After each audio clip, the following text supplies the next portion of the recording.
ইসলামের সত্যতা প্রমাণ করার জন্য আল্লাহ কিভাবে স্টেপ বাই স্টেপ কাজগুলো করতেন। এক নম্বর ইসলামটা দিচ্ছেন এমন ব্যক্তির মাধ্যমে যিনি জীবনে কোনোদিন মিথ্যা বলে নাই। দুই নম্বরে এমন একজন ব্যক্তির মাধ্যমে ইসলামটা দিচ্ছেন যিনি কারো থেকে, দুনিয়ার কারো থেকে কোনো শিক্ষা নেয় নাই। এর আগে আমরা বলছিলাম। তো চিন্তা করে দেখেন, যিনি দুনিয়ার কারো থেকে কোনো শিক্ষা নেওয়া ছাড়া ৬৬৬৬ আয়াতের একটা কোরআন তিনি মুখে বলছেন, সমস্ত কাফেররা তার কাছে অক্ষম ছিল। যখন কাফেররা বলছে যে আপনি এটা বানিয়ে বানায় বলতেছেন, আমাদের মনে হয় না যে এটা ওহী, তখন ইতিহাসের মধ্যে আসছে যে আল্লাহ রাসূল সাল্লাল্লাহু আলাইহি সাল্লাম কি করলেন, সূরা কাউসার, ছোট্ট একটা সূরা, এই কাউসারটা কাবা শরীফের সামনে টানায় দিলেন যে তোমরা তো বলতেছো যে আমি কোরআন বানায় বানায় বলি না, আমি তো কারো থেকে শিক্ষা নেই নাই, তো শিক্ষা না নিয়ে এত বড় কোরআনটা বানায় দিয়েছি, আর তোমরা তো বহুত শিক্ষা। তখনকার সময়ে কিন্তু আরবের দ্বারা ছিল, তারা অনেক বড় শিক্ষিত জাতি ছিল।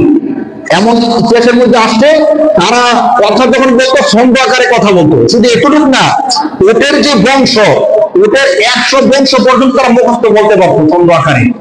এত মানে তখনকার মৌখিক যে শিক্ষাটা তাদের মধ্যে ব্যাপক প্রচলন ছিল। তো আল্লাহ চ্যালেঞ্জ করলেন, ঠিক আছে আমি তো কারো থেকে শিক্ষা নেই না, এখন শিক্ষিত জাতি, এক কাজ করো, আমি এত বিশাল কোরআনটা বলে ফেলছি শিক্ষা ছাড়া, আর তোমরা এক কাজ করো, আমি ছোট্ট একটা সূরা, কোরআন শরীফের সবচেয়ে ছোট্ট সূরার নাম কি? সূরা কাউসার। এক কাজ করো, ইন্না আতাইনাকাল কাউসার ফাসাল্লি লিরাব্বিকা ওয়ানহার ইন্না শানিআ। আপনি একটু ছন্দমিলটা খেয়াল করেন, একদম শেষের দিকে ইন্না আতাইনাকাল কাউসার র ফাসাল্লি লিরাব্বিকা ওয়ানহার র ইন্না শানিআকা হুয়াল ছন্দমিলের যে বিষয়টা কবিতা, তো এত চমৎকার ছন্দমিল, অর্থেরও মিল, সবকিছুর মিল, আরবি ব্যাকরণের সর্বোচ্চ পর্যায়ে আমি বলে দিয়েছি। তোমরা এক কাজ করো, সূরা কাউসারের মতো একটা ছোট্ট একটা সূরা বানিয়ে নিয়ে আসো। মানে কোরআন শরীফ বানানোর দরকার নাই, বড় সূরা বানানোর দরকার নাই। আমি যেহেতু তোমাদের ধারণায় বানাই দিলি, আচ্ছা ঠিক আছে, সূরা কাউসারের মতো ছোট্ট একটা সূরা তোমরা বানায় নিয়ে আসো। আল্লাহ রাসূল সাল্লাল্লাহু আলাইহি ওয়াসাল্লাম চ্যালেঞ্জ করে দিয়েছেন। ইতিহাস সাক্ষী, আরবের কোন সাহিত্যিক এই চ্যালেঞ্জের মোকাবেলা করতে, তারা কি করছিল, শেষমেশ না পেরে তারা কাবা শরীফের মধ্যে ঝুলাই দিছিল যে লাইসা হাযা কালামুল বাশার। এই যে কোরআন আমরা শুনি, এটা কোন মানুষের কথা না, এটা কোন মানুষের কথা না। আল্লাহ তাআলা পরবর্তীতে সূরা বাকারার মধ্যে এই সূরাটা নাযিল করেছিলেন, আয়াতটা নাযিল করেছিলেন যে তাদেরকে আপনি চ্যালেঞ্জ করেন, ফাতু বিসূরাতিন মিন মিসলি, ছোট্ট একটা সূরা, এই সূরার মধ্যে যেন তারা একটা সূরা বলে নিয়ে আসে।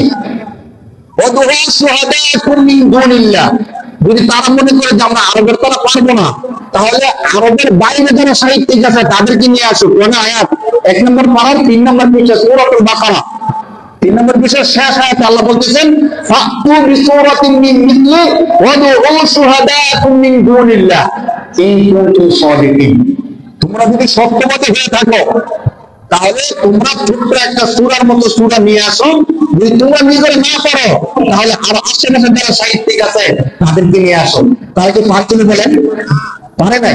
শুধু তারা পারছে না এমন না। আপনাদেরকে একটা আশ্চর্য তথ্য বলি, ওই আরবের তৎকালীন সময় থেকে নিয়ে আজকে ১৪৫০ বছর পর্যন্ত সেই চ্যালেঞ্জ কি বন্ধ হয়েছে? আল্লাহ তাআলা কোরআনে চ্যালেঞ্জ করে গেছে। এরপরে যুগ যুগে যারা নাস্তিক, কাফের, বেঈমান ছিল সবাই তো চেষ্টা কম বেশি করছে, দেখি আমরা পারি কিনা, আমরা পারি কিনা।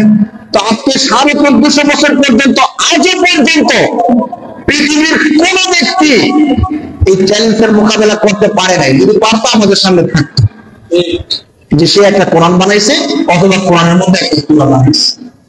কেউ কেউ বলছে, ইতিহাসের মধ্যে আসছে যে তারা বানাইছিল আল ফিল, মাল ফিল, ওয়াবাদর কামাল ফিল।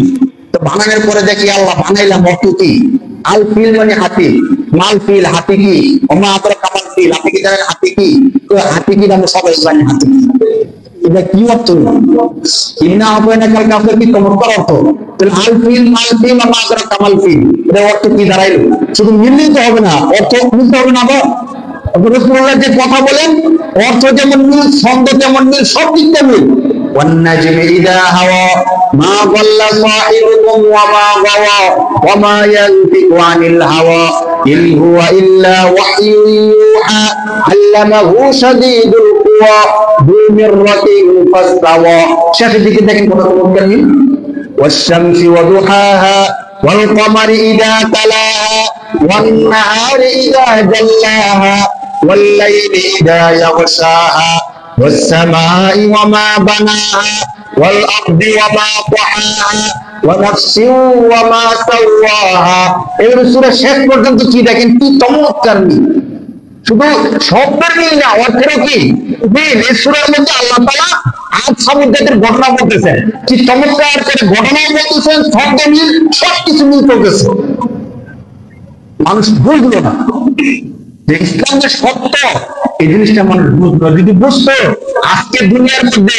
700 কোটি প্লাস মানুষের 200 কোটি মুসলমান থাকতো আর বেশি হতো ভাই আর বেশি হতো আমরা যেটা বলতেছিলাম যে ইসলাম সত্য এটা বোঝানোর জন্য আল্লাহ এমন একজন ব্যক্তির মাধ্যমে ইসলামকে দুনিয়ার মধ্যে ছড়াইছেন যিনি জীবনে কোনোদিন মিথ্যা বলেননি এমন একজন ব্যক্তির মাধ্যমে ইসলামটাকে দুনিয়ার মধ্যে দিচ্ছেন যিনি কারো থেকে কোনো শিক্ষা না নেওয়া সত্ত্বেও এত চমৎকার ভাবে কোরআনকে মানুষের সামনে উপস্থাপন করছে